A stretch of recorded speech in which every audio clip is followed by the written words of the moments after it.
Hello once again, everybody. This is the Arun Mehta Show special. Do you remember last year when I did a special on the show Hey Arnold? And it was a really great show. I got to speak to my childhood hero, and it was one of the greatest moments on Manchester FM 106.6, and it was the greatest, kind of closing of the Arun Mehta Show. Guess who's back, ladies and gentlemen? Craig Bartlett, the creator of Hey Arnold himself. Craig, how's it going? Hello. Hello.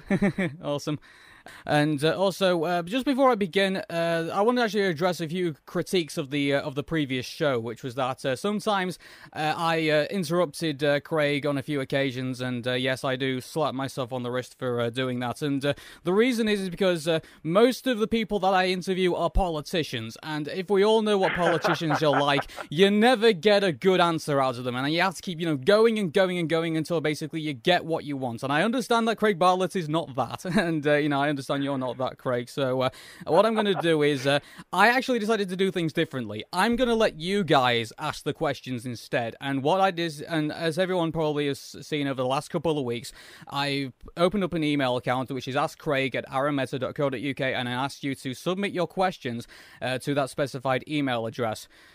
Guys, we got hundreds and hundreds and hundreds of questions, and I had to spend a whole day going through all of them just to try and find the ones that are actually relevant. And believe me, it was a very, very big task indeed. Well, we're not going to answer irrelevant questions today? No. Oh, wow. We're going to answer the ones that are relevant. And actually, just as a warning as well, I know a lot of you gave me a lot of, I would say, spoiler questions. Basically, the obvious common one is, what happens to Arnold's parents at the end of the Jungle movie? And I'm not going to answer that question. And the reason I'm not going to is, if you know what happens at the end of the movie, why on earth would you go and watch it? It's like, basic I've told logic. Too much already. Yeah. I tell you, and after those storyboard leaks as well from Raimi Musquiz, I think a lot's been revealed. Anyway, Craig, do you want to kick off? And shall we kick off with the first of our questions? You bet. Let's go. Absolutely. Okay, then. Here's the first question, and all of you asked pretty much some of the same questions, and I took the most popular questions and put them up here. So, anyway, let's go. Okay, question number one for you, Craig. Who picks the voices, basically the voice actors, for the Hey Arnold characters? I did, and when I did the casting, I had a lot of help. On the original pilot, Paul Germain, who you may remember from Recess and Rugrats, Paul came in to be the casting person for me. The two of us ran those sessions, and then after that, in the regular series, Joey Paul was our casting director, and she would bring them in. And then, I would always pick them. And they always had to be approved by Nickelodeon. I remember in the very beginning when we made the pilot, Mary Harrington, the executive producer who was running the cartoon division for Nickelodeon at that time out here, she heard Gerald. She heard Jamil Smith, his audition for Gerald, and was like, well, he's in. I remember that. She was completely, sold on Jamil.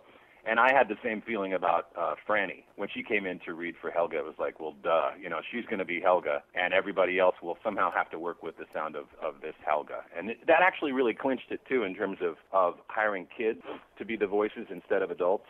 We were considering it. I think I would have done kids either way, but when I heard Franny, it was clear that everybody else was going to have to be a kid like her so that they would work with that sound. So how different is it to work with children than it is to work with adult voice actors? Well, it's really crucial on Hey Arnold, because I look at Hey Arnold now and I try to kind of understand the whole gestalt of what makes the show what it is. And to me, it's like tone. It's like how a show feels.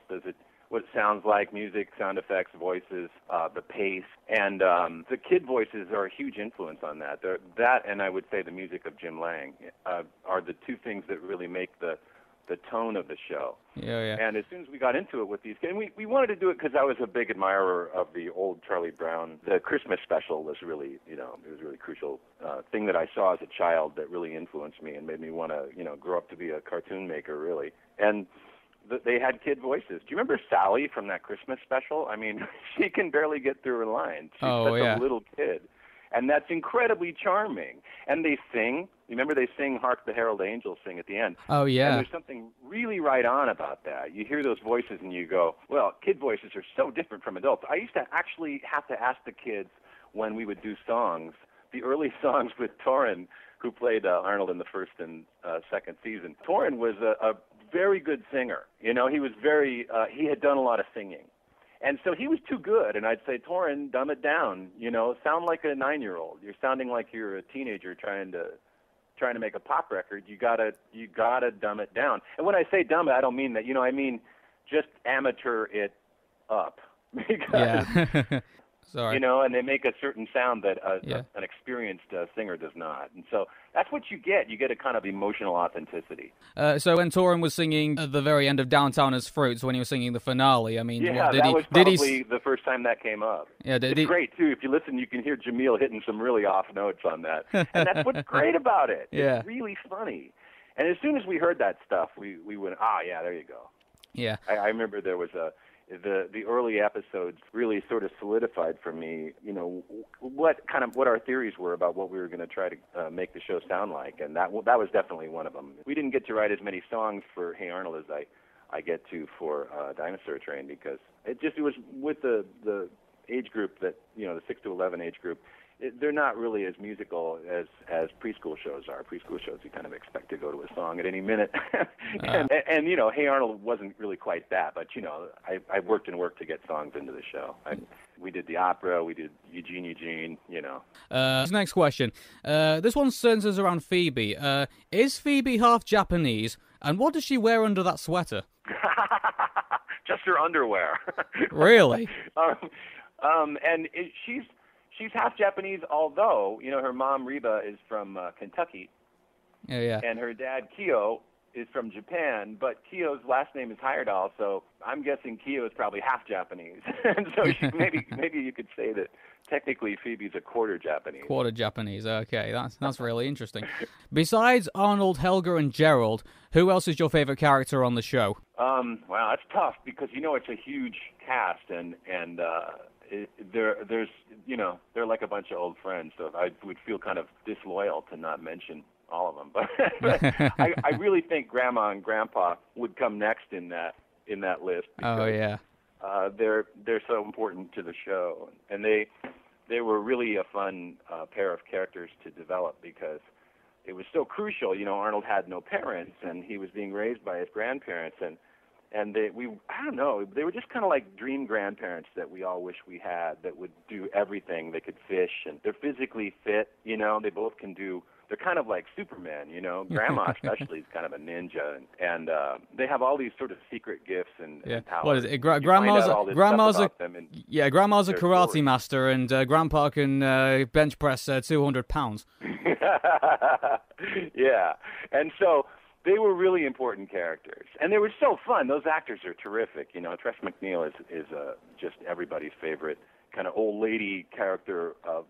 She can do old lady voices like nobody. And, Dan Castellaneta is just brilliant. He's a very, very funny guy. Grandpa punched up all of his scenes so much. When he would get on mic and do a scene I'd written, somehow he would make it funnier, and you'd always think of a funny last thing to say that wasn't in the script, and I would keep them all because they were so good. So that's two more favorite characters. I don't know. I really love Stinky and Sid. Their very purpose of being there to kind of be a kind of a Greek chorus and comment on the scene, and they both had such great individual episodes. I really loved that Sam Gifaldi, who played Sid. Because both Gifaldi brothers actually played Sid, didn't they? Yeah, that's right. Sid's Sam's little brother Taylor came in, and in the very end, when we made those last two, April Fools and The Journal, Sam's voice had completely cracked, and he'd grown up too much. It didn't sound like Sid anymore, and Taylor sounded just like Sam. So that was kind of funny. And I was at that time, it was sort of this sort of heartbreaking transition where all the boys were growing up. All of them, and didn't really sound like they did when they started at all. And Arnold, I would have to keep changing, because Arnold really needed to sound pre-teen. And the others, you could sort of get away with it, but Arnold kind of had to have that innocent sound that you could believe he was 9. And so when they got the teenage voice, it was just no good. But, when we were at the point where Taylor replaced Sam, everything was falling apart. We were at the very end. We did those last episodes, The Journal and April Fools, kind of with a skeleton crew, and our regular season was done, and they just really gave us those 3 half hours to just keep us alive while we waited to see if the Jungle movie would start. And so by the time we would have recorded the Jungle movie, everybody would have been in that weird transition where, we had got yet another Arnold. Alex Linz was playing him then, and it was nuts. Yeah. So yeah, that's the we're talking about the Jungle movie. That's the flip side. The plus is you get a really great, authentic kind of emotional realism with kids, and they're so into it. Kids' enthusiasm for the material. They all became those characters and really believed in those characters in a way that I think, sort of cynical adults, they're not quite there. Yeah. So anyway. Okay. And then I'm listing favorite characters. Harold, Rhonda. It goes on and on. I love all those kids, and I would hate to leave anybody out. Let's move on to the next one, which is was Olga's life the same as Helga when she was 9 years old as well? No, not at all. Olga was a perfect kid, and the kind of performer who is obsessed with charming. She would have charmed Bob and Miriam throughout her childhood and been perfect for them. As and that's kind of her burden. The very first episode, I think, is when Olga comes home and Helga and Olga have that confrontation in her room at the end, and Olga says, "You don't know how hard this is. I'm like a wind-up doll." And so it's kind of her tragedy. She's not like Helga, who her parents ignored and don't think much of. She's got the burden of being the straight A, incredibly gifted kid whose parents think she's perfect. So yeah, they had very different childhoods, and they can't get right about it. They keep Olga and Helga keep talking about it. And they can't get right. Next question: does Arnold know about Helga's difficult home life? For sure. There's many episodes where he witnesses Bob being terrible to Helga, and when they go out on that long walk for Thanksgiving, he gets a huge earful about how stupid and messed up her home life is. So Helga's told Arnold a ton, and Arnold's a sensitive kid. He at the very end of the Thanksgiving special, when he's standing outside and he's watching Helga finally have a good Thanksgiving, you can tell Arnold knows everything about her home life. Yeah, I remember now. That's amazing. Do you know what's amazing is that... That's cool. You remember at the end of the Thanksgiving show when I have Arnold say, "Happy Thanksgiving, Helga"? Yeah. An end to the Christmas show. Yeah, that's the thing about Hey Arnold. It's like, despite the fact that you can watch all the 5 seasons time and time again, there's always little things that I always miss, and it's just whether they be there was I'm trying to think because that was the thing that just flew over my head. I didn't know that Helga had told Arnold all these things, and they just so some of them just really passed me by. I've got to be it was cool. I remember when we did that. Every time we would do that, we felt like we were kind of upping the stakes too, because the more that Helga confesses to Arnold, the more it's clear that they're kind of soulmates. They're these sort of paired opposites that are really going to complete each other if only they could get it worked out. And the longer we would do scenes like that, the more I thought, wow, Arnold would be kind of he's sort of dense if he doesn't know where it's at. If Arnold doesn't realize how much Helga loves him, he's kind of a dope. But that's what's kind of funny about it too. It's played for laughs. So my philosophy is that the boys don't know what's going on, and the girls are way ahead of them on that stuff. And so it's kind of fun. The boys kind of dopily, keep kind of muddling along. And even somebody as perceptive and wise as Arnold, that's his blind spot. That Helga is insanely in love with him, until she finally tells him, and so on. In the episode April Fool's Day, Arnold looks out of character during the tango scene with Helga. Was he flirting with Helga, or do we, as fans, just think he was flirting? Yeah, he is. Because if you look at it, April Fool's Day, like I said, that was one of the ones that we made at the very end before the things kind of unraveled. And we were given, I told Nickelodeon, hey, I'm going to have to lay everybody off if we don't start the Jungle movie. There's nothing left for us to do here. What are we going to do? And they said, okay, we'll give you 3 more half hours to make. And I said, great. And the writers and I sat down and came up with April Fool's Day. And we had a couple other pitches. We had like an urban adventure and something else. And they said, no, we'll do that April Fool's Day one. That can be a half-hour special. But we want you to also make a prequel that's 2 half hours. In other words, a whole hour-long prequel that sets up the Jungle movie, because that was sort of practical for them, and that's what we were working on.